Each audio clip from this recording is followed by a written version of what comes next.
In this video, I'm going to show you how I was able to go from 0 to 250 insurance job applicants in just 2 weeks. Hi there, I'm Jim Schubert, headmaster at Agents Growth Academy, where insurance agents learn how to improve their branding, marketing, and agency operations. I've got some pretty impressive stats that I want to share with you. In the last 2 weeks, I've managed to get 250 job applicants using a simple strategy that anyone can replicate.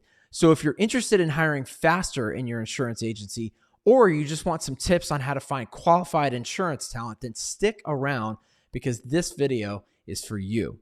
So what's the problem that we're trying to solve here? Finding qualified candidates quickly. So let's talk about some of the solutions. When I went from 0 to 250 insurance applications or job applications in just 2 weeks, one of the first things I did was to update the beginning of my job description on Indeed. Now, the key word there being updating the beginning of the description. Why is that so important? Well, that's where if you're used to hearing people talk about maybe websites, there's something called the fold, which is like everything above the fold or where your monitor cuts the text off before you have to scroll. If you can't capture somebody's attention in that first section, you're going to lose them, okay? Or it's a much higher chance that they're not going to continue reading. So you've got to update the beginning of your post with some really important information. Let's talk about what some of that is. Number one, I would include a salary range. I did this on my post. It was one of the things that I think made it skyrocket in terms of applicants.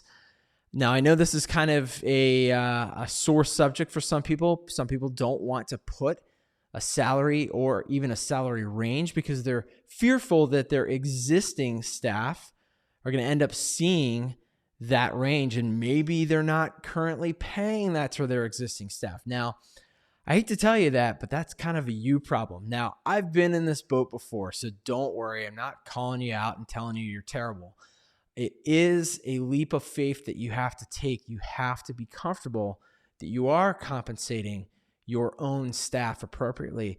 If you're not, eventually it's all going to come back to bite you. So I would go ahead and put that salary range. At least it gives you sort of a beginning and stopping point where if somebody in your agency were to see it and say something, you could say, well, there's a range and it depends on their skill set and their experience, whether they have a designation or not. So there's a lot of different things that could make it somebody be worthy of having the bottom range or the top range. So I would put that range. Now here's the next thing.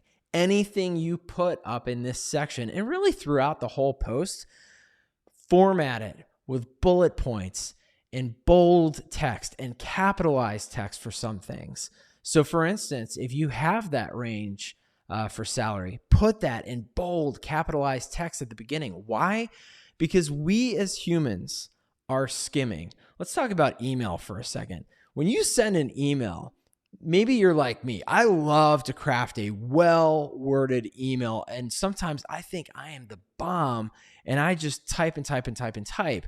Remember, I was an English teacher, so I love writing, but sometimes I forget that if I hit send and I haven't formatted it to make it easier for people to skim the content, then I'm going to lose people, because the reality is people will skim your content. You can't make them read every word.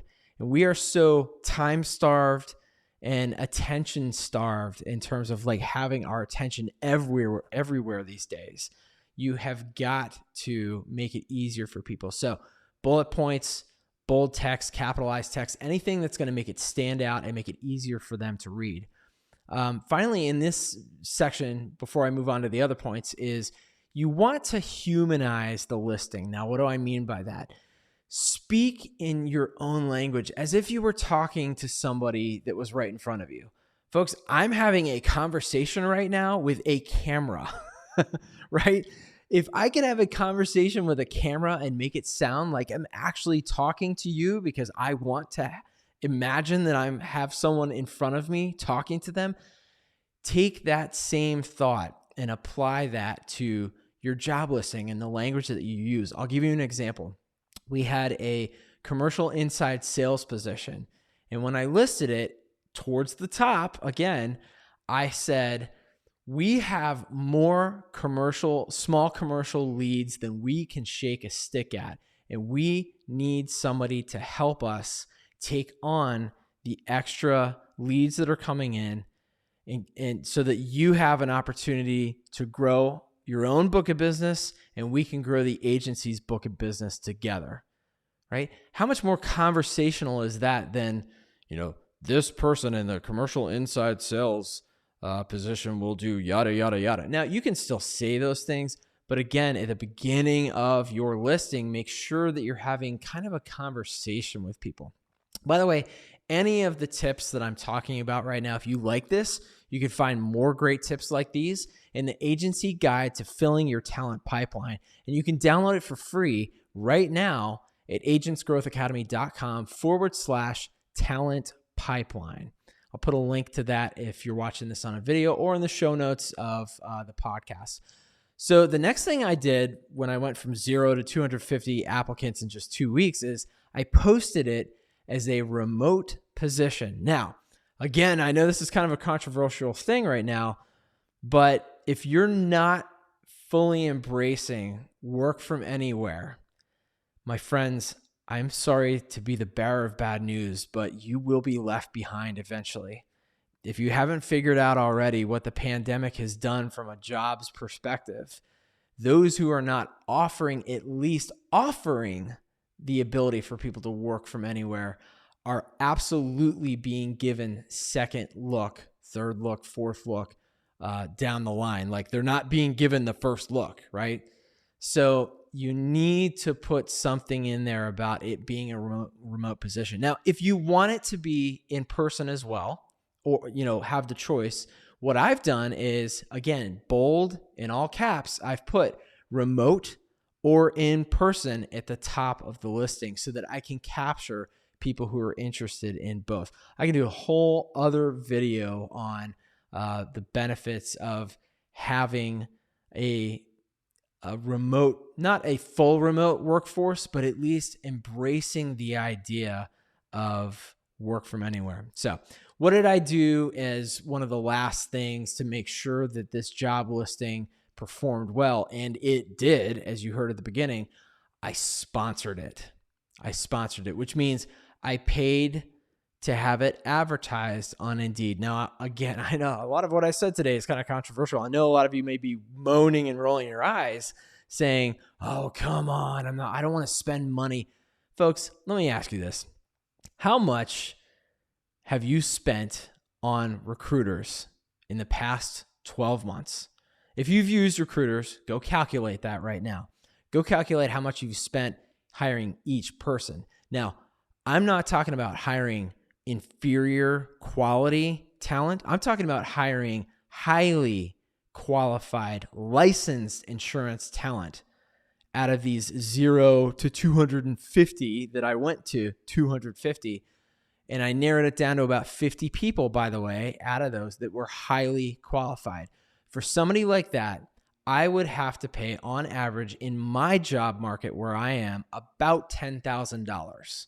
Okay. If they have maybe a designation, I'm maybe talking about that much or even a little more. Maybe you're paying a little less. If you haven't been using a recruiter, understand that this is where the numbers fall right now in terms of how much it costs if you're going to use a recruiter. Now, I love my recruiter friends. I am trying to wean myself off of y'all because y'all are like crack. So I'm trying not to use y'all as much. That's why I'm trying to give some tips to my friends who are agents right now on how they can do it in a different way. But sponsor the job for a fraction of what it would cost to pay a recruiter for that same position. I spent $1,000. It's a tenth of what I spent on the previous hire using a recruiter. And I had 250 applicants. And again, about 50 of those were really good, highly qualified. Do you have to sift through them? Sure you do. Are you going to save yourself a ton of time or at least a ton of money? Yes. I have some ways to save you time. I'll talk about it in another video. But for now, This is how I was able to go from 0 to 250 applicants in the span of just 2 weeks. And you can do it too if you put some of these things into place.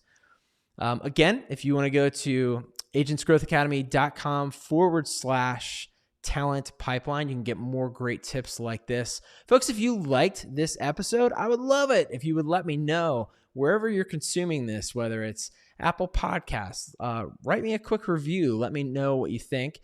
If you're watching this on LinkedIn or YouTube or wherever you're watching this or consuming it, leave a comment, like it, ask me a question. Go on LinkedIn and ask me a question. I would love to answer it in an upcoming video. And if this was really useful, please share it with another agent who you think might be able to use this. Until next time, folks, grow big or go home.